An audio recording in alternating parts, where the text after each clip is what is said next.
बेचारे सीएम योगी आदित्यनाथ नमस्कार करते रह गए, लेकिन प्रधानमंत्री नरेंद्र मोदी ने संसदीय दल की बैठक में पलटकर तक नहीं देखा। वहीं दूसरी तरफ नीतीश कुमार से घंटों तक नमस्कार किया है। अब ये वीडियो सामने आने के बाद से सवाल किया जा रहा है कि क्या खेला हो गया है। आपको बता दें, आज की संसदीय दल की बैठक के ठीक पहले कल मीटिंग बुलाई गई और इस मीटिंग को लेकर दावा यह किया जा रहा है कि सीएम योगी आदित्यनाथ इस मीटिंग में जबरदस्त भड़के हैं। और तो और सूत्रों के हवाले से खबर निकलकर सामने आई है कि पीएम मोदी के शपथ ग्रहण के बाद योगी आदित्यनाथ इस्तीफा दे सकते हैं। जैसे ही ये खबर निकलकर सामने आई है, उसके बाद से तो बवाल मच गया है। आपको बता दें कि कल ठीक 24 घंटे पहले योगी आदित्यनाथ को प्रधानमंत्री नरेंद्र मोदी की तरफ से अचानक दिल्ली तलब कर लिया गया और इसके बाद मीटिंग हुई है और इस मीटिंग में उत्तर प्रदेश को लेकर मंथन हुआ है और मंथन के दौरान तय तोड़ किया गया है कि क्या बदला जाएगा और क्या बड़े बदलाव होने चाहिए। और तो और इस मीटिंग में गृह मंत्री अमित शाह ने सीएम योगी आदित्यनाथ से 3 डायरेक्ट सवाल भी कर लिए हैं और इन सवालों के बाद से सीएम योगी आदित्यनाथ इतना भड़के कि बवाल मच गया है। तो फिलहाल मीटिंग में क्या कुछ हुआ है और कैसे शाह और योगी में जबरदस्त खींचतान हुई है, आपको सवालों समेत मीटिंग का वीडियो दिखाएंगे। लेकिन उसके पहले कल की मीटिंग का असर कैसे आज संसदीय दल की बैठक में दिखाई दे रहा है, तस्वीरें दिखाते हैं। तस्वीरें आप अपनी फुल स्क्रीन पर देखिए। आप तस्वीरों में देख सकते हैं कि किस तरीके से प्रधानमंत्री नरेंद्र मोदी जब संसद के सेंट्रल हॉल में एंटर करते हैं तो पहले तो वो दोनों तरफ नमस्कार करते हुए नजर आते हैं, लेकिन जैसे ही सीएम योगी आदित्यनाथ के करीब आते हैं, आप देख सकते हैं ना सीएम योगी आदित्यनाथ की तरफ देखते हैं और ना ही उनका नमस्कार स्वीकार करते हैं। दोनों में आई कांटेक्ट तक नहीं होता है। आप इन तस्वीरों से अंदाजा लगा सकते हैं कि किस तरीके से कल की मीटिंग का असर आज साफ दिखाई दे रहा है।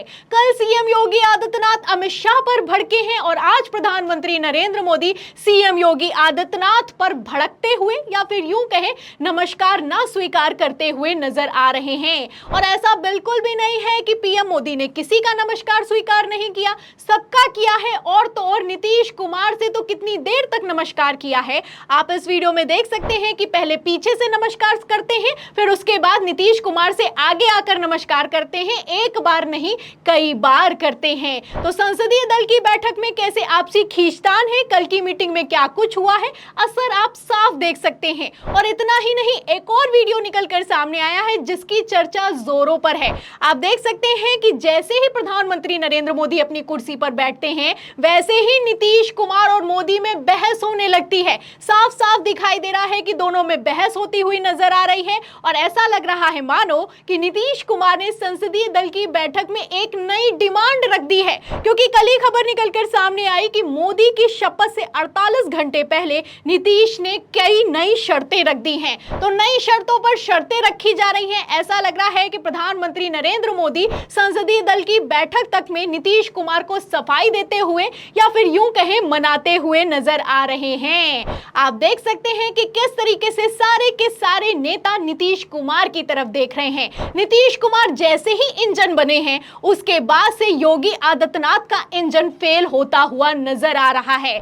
आपको बता दें कि कल मीटिंग हुई है और इस मीटिंग में बवाल हो गया है। योगी आदित्यनाथ को पहले तो अचानक से तलब कर लिया गया और इस मीटिंग में मैं आपको बता दूं कि आरएसएस के बड़े नेता अमित शाह, राजनाथ सिंह, जेपी नड्डा मौजूद रहे और इस मीटिंग में उत्तर प्रदेश को लेकर मंथन हुआ है। और इस मंथन के दौरान दावा यह किया जा रहा है कि गृह मंत्री अमित शाह ने सीएम योगी आदित्यनाथ से 3 डायरेक्ट सवाल किए हैं, जिसके बाद सीएम योगी आदित्यनाथ भड़के हैं। और कितना भड़के हैं इसका अंदाजा आप इस बात से लगा सकते हैं कि मीटिंग के तुरंत बाद खबर निकलकर सामने आई है कि योगी आदित्यनाथ इस्तीफा दे सकते हैं। तो क्या है वो सवाल, इन सवालों को ध्यान से सुनेगा। सबसे पहले बात करते हैं पहले सवाल की। जी न्यूज ने एक सवाल चलाया और इसमें देखिए क्या लिखा हुआ है। इसमें लिखा है कि यूपी में 80 सीटें जीतने का संकल्प कैसे टूटा।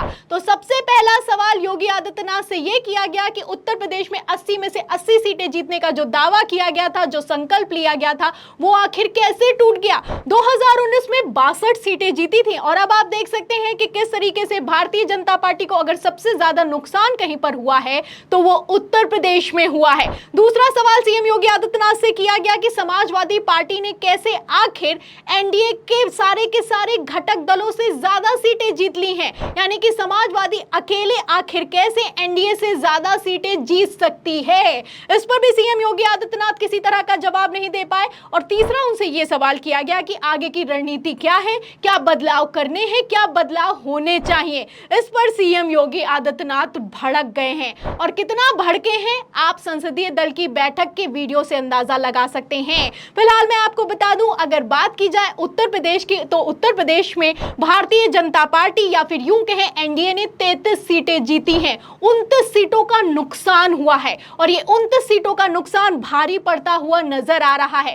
इसी के चलते आप देख सकते हैं कि कैसे नीतीश कुमार दबाव बना रहे हैं और तो और चंद्रबाबू नायडू भी दबाव बना रहे हैं। अगर ये सीटें आ गई होती तो स्थिति कुछ और ही होती। फिलहाल शाह और योगी की आपसी खींचतान ने कैसे उत्तर प्रदेश में भारतीय जनता पार्टी का बेड़ा गर्क कर दिया है, आप इन तस्वीरों से और लोकसभा चुनाव के उत्तर प्रदेश के नतीजे से समझ सकते हैं। और वैसे भी ये तो जग जाहिर है कि कैसे योगी आदित्यनाथ और अमित शाह में जबरदस्त खींचतान है। पहले ये खींचतान अंदरूनी थी, लेकिन अब ये बाहर निकलकर सामने आ गई है और इसी को लेकर सबसे बड़ा खुलासा निकलकर सामने आया है। और ये खुलासा किसी और ने नहीं बल्कि जाने माने राजनीतिक विश्लेषक और वरिष्ठ पत्रकार अभय दुबे ने किया है। ये दोनों एक दूसरे को कैंसिल कर रहे हैं, ये दोनों एक दूसरे के खिलाफ काम कर रहे हैं और अभी से नहीं, ये कई महीने से चल रहा है काम।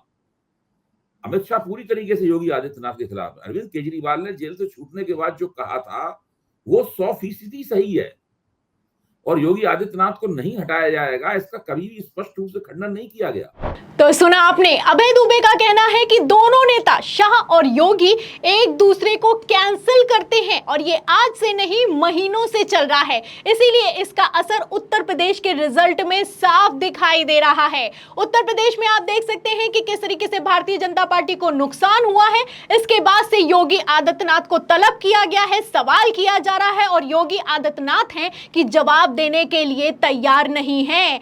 आपको बता दें, आलम तो यह हो चुका है कि प्रधानमंत्री नरेंद्र मोदी सीएम योगी आदित्यनाथ का नमस्कार तक स्वीकार नहीं कर रहे हैं और अपने आप में नमस्कार ना स्वीकार करना बहुत बड़ी बात होती है। आप अच्छे से जानते हैं, जब वसुंधरा राजे की भी कुर्सी जाने वाली थी तो प्रधानमंत्री नरेंद्र मोदी उनकी तरफ भी कुछ ऐसा ही व्यवहार रखते थे। बेचारी नमस्कार करती रहती थी, पलटकर नमस्कार का जवाब नहीं देते थे। तब भी ऐसी खबरें निकलकर सामने आई थी और अब आप देख सकते हैं कि सीएम योगी आदित्यनाथ को लेकर भी वैसी ही खबरें निकलकर सामने आ रही हैं। लेकिन ये योगी आदित्यनाथ हैं, वसुंधरा राजे नहीं। अगर भारतीय जनता पार्टी की बात की जाए तो मोदी के बाद अगर दूसरे नंबर पर कोई नेता है तो वो योगी आदित्यनाथ हैं। भले ही अमित शाह को दूसरे नंबर का नेता माना जाता है, लेकिन योगी आदित्यनाथ का कितना वर्चस्व है आप अच्छे से जानते हैं। उत्तर प्रदेश के नतीजों से जानते हैं कि योगी आदित्यनाथ नाराज हुए तो पूरा का पूरा रिजल्ट पलटता हुआ नजर आ रहा है। दोनों में आपसी खींचतान है और अब ये खींचतान उत्तर प्रदेश के भारी नुकसान में तब्दील हो चुकी है। ऐसे में योगी आदित्यनाथ का क्या होगा? क्या योगी आदित्यनाथ अपने पद से इस्तीफा देंगे या फिर कि उनको हटाया जाएगा? सवाल खड़ा होता है, क्योंकि योगी आदित्यनाथ वो आदमी बिल्कुल नहीं है जो कि अपने स्वाभिमान से कॉम्प्रोमाइज कर लें। अगर योगी आदित्यनाथ को केंद्र में कोई पद ऑफर किया जाएगा तो योगी आदित्यनाथ केंद्र का पद नहीं लेंगे, ये पहले ही साफ हो चुका है। क्योंकि उत्तर प्रदेश के मुख्यमंत्री बनना अपने आप में कितने बड़े सम्मान की बात होती है आप अच्छे से जानते हैं। और वैसे भी पहले ही कह दिया गया था कि अगर उत्तर प्रदेश में 40 सीटें नहीं आएंगी तो एनडीए की सरकार बनना मुश्किल होगा। फिलहाल ये सरकार बन तो रही है, लेकिन ये सरकार अब कितने दिन चलेगी सवाल खड़ा होता है। जब दूसरे तो छोड़िए अपने ही बगावत पर उतर आए तो भारतीय जनता पार्टी का क्या होगा सवाल खड़ा होता है। तो फिलहाल इन सवालों के जवाब में इस पूरी खबर पर और संसदीय दल की बैठक की इस रिपोर्ट पर, इस वीडियो पर आप क्या सोचते हैं, आपकी क्या राय है, हमें कमेंट बॉक्स में जरूर लिखें। वीडियो को ज्यादा से ज्यादा शेयर करें, सब्सक्राइबर बटन दबाएं, हमारे चैनल को लाइक करें, सब्सक्राइब करें, ज्वाइन करें। फिर मिलते हैं अगली खबर के साथ, तब तक के लिए धन्यवाद।